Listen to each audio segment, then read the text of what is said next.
Hey guys! Alam niyo ba, ito yung isa sa mga gamot ng alaga ko na talagang nakapagpakalma sa kanya. So guys, pangatlo na to. So yung una ay yung merong pang umaga at pang gabi. Yung sumunod ay yung medyo matapang kasi hindi masyadong tumatalab sa kanya yung unang inisyo sa kanyang gamot. And then ito na yung pangatlo. So mas matapang daw to. So ito ay panggabi, and then ibinibigay na rin sa araw kasi gusto nung alaga ko na makatulog. Tsaka guys, alam niyo ba, itong gamot na to ay sakop na niya lahat. Pag may nararamdaman siyang masakit sa kanyang katawan, ayan. So kasi alam niyo ba, itong gamot na to ay marijuana. So cannabis ang tawag dito. So ayan, kita niyo naman yung drawing. Yun yung 7 leaves. Ito yung gamot na hindi ka pwedeng basta bumili kahit meron kang reseta.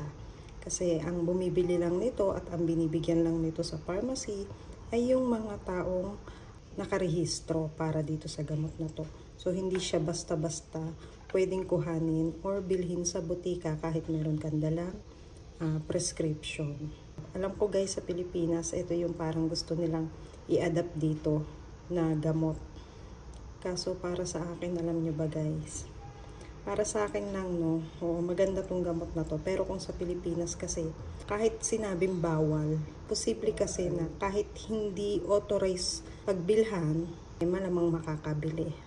Naiintindihan nyo naman siguro yung ibig ko sabihin. So dito guys, hindi talaga. Pag hindi ka talaga authorized pagbilhan, hindi ka pagbibilhan. Yun. So yun lang guys. Kasi syempre diba, nakaka-addict kasi to. Ayan, so nakaka-high talaga siya. Pag tinik to ng alaga ko, ay nawawala na yung mga lahat ng nararamdaman niya. Pero syempre guys, meron din lang to limit sa katawan kung hanggang ilang oras lang siya e-epekto sa kanya. And then after nun, balik na naman siya sa dati. Yan, syempre, for your information kasi guys, meron kasing sakit na dementia yung alaga ko. So yun lang guys, na-share ko lang.